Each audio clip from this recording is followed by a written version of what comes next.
अश्वपति के कोई संतान नहीं थी। उन्होंने संतान की प्राप्ति के लिए मंत्रोच्चारण के साथ प्रतिदिन 1 लाख आहुतियां दी। 18 वर्षों तक उन्होंने ये क्रम जारी रखा। इसके बाद सावित्री देवी ने प्रकट होकर वर दिया कि हे राजन, तुझे एक तेजस्वी कन्या पैदा होगी।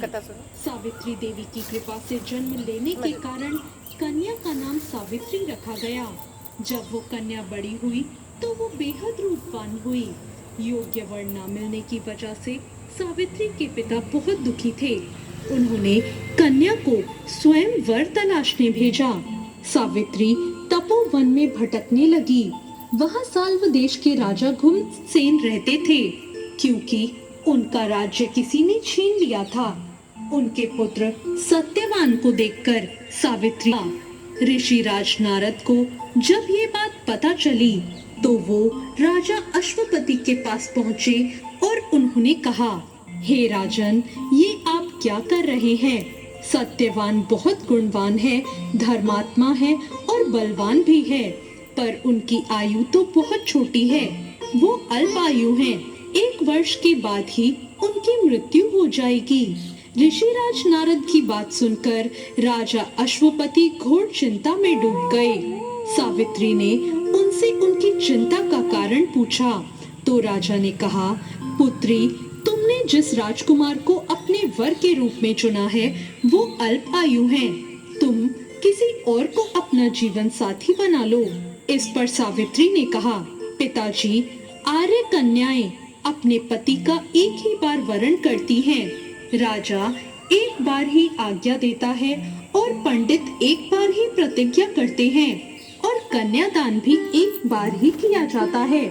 सावित्री हठ करने लगी और बोली, मैं सत्यवान से ही विवाह करूंगी। राजा अश्वपति ने सावित्री का विवाह सत्यवान से करा दिया। सावित्री अपने ससुराल पहुंचते ही सास ससुर की सेवा करने लगी। समय बीतने लगा। नारद मुनि ने सावित्री को पहले ही सत्यवान की मृत्यु के दिन के बारे में बता दिया था। वो दिन जैसे जैसे करीब आने लगा, सावित्री अधीर होने लगी। उन्होंने 3 दिन पहले से ही उपवास शुरू कर दिए। नारद मुनि द्वारा कथित निश्चित तिथि पर उन्होंने पितरों का पूजन किया। हर दिन की तरह सत्यवान उस दिन भी लकड़ी काटने जंगल चले गए और उनके साथ सावित्री भी गई। जंगल में पहुंचकर सत्यवान लकड़ी काटने के लिए एक पेड़ पर चढ़ गए। तभी उनके सिर में तेज दर्द होने लगा। दर्द से व्याकुल होकर सत्यवान पेड़ से नीचे उतर गए। सावित्री अपना भविष्य समझ गई। सत्यवान के सिर को गोद में रखकर अब सावित्री सत्यवान के सिर को सहलाने लगी। तभी वहाँ यमराज आते दिखाई दिए। यमराज अपने साथ सत्यवान को ले जाने लगे और फिर सावित्री भी उनके पीछे पीछे चल दी।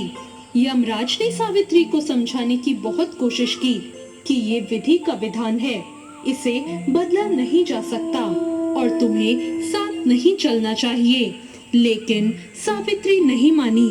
सावित्री की निष्ठा और पति परायणता देखकर यमराज ने सावित्री से कहा, हे देवी, तुम धन्य हो, तुम मुझसे कोई भी वरदान मांग सकती हो, लेकिन मेरे पीछे पीछे मत आओ। सावित्री ने कहा, मेरे सास ससुर वनवासी हैं और अंधे भी हैं, आप उन्हें दिव्य ज्योति प्रदान करें। यमराज ने कहा, ऐसा ही होगा, जाओ, अब लौट जाओ। लेकिन सावित्री अपने पति सत्यवान के पीछे पीछे चलती रही। यमराज ने कहा, देवी, तुम वापस जाओ। सावित्री ने कहा, भगवान, मुझे अपने पति देव के पीछे पीछे चलने में कोई परेशानी नहीं है।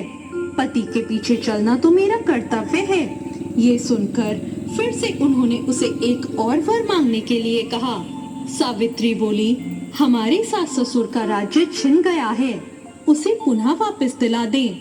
यमराज ने सावित्री को ये वरदान भी दे दिया और कहा, अब तुम यहाँ से लौट जाओ। लेकिन सावित्री फिर भी पीछे पीछे चलती रही।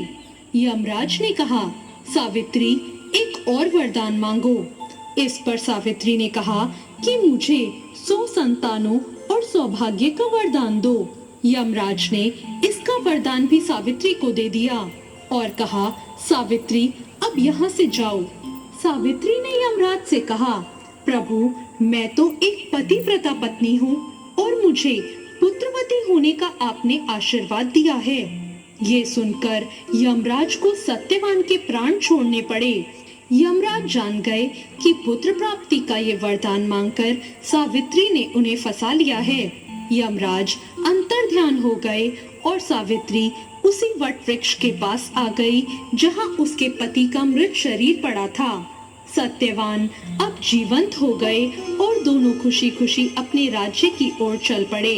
दोनों जब घर पहुंचे तो उन्होंने देखा कि माता पिता की आंखें ठीक हो गई हैं। इस प्रकार सावित्री सत्यवान चिरकाल तक अपने राज्य का सुख भोगते रहे। अतः पतिव्रता सावित्री के अनुरूप ही प्रथम अपने सास ससुर का उचित पूजन करने के साथ ही अन्य विधियों को प्रारंभ करना चाहिए। वट सावित्री करने और इस कथा को सुनने से उपासक के वैवाहिक जीवन और जीवन साथी की आयु पर किसी प्रकार का कोई संकट आए तो वो टल जाता है। तो ये थी वट सावित्री की व्रत कथा। आपको ये कथा कैसी लगी कमेंट करके जरूर बताएं। साथ ही मेरे चैनल भक्ति ज्ञान को सब्सक्राइब करना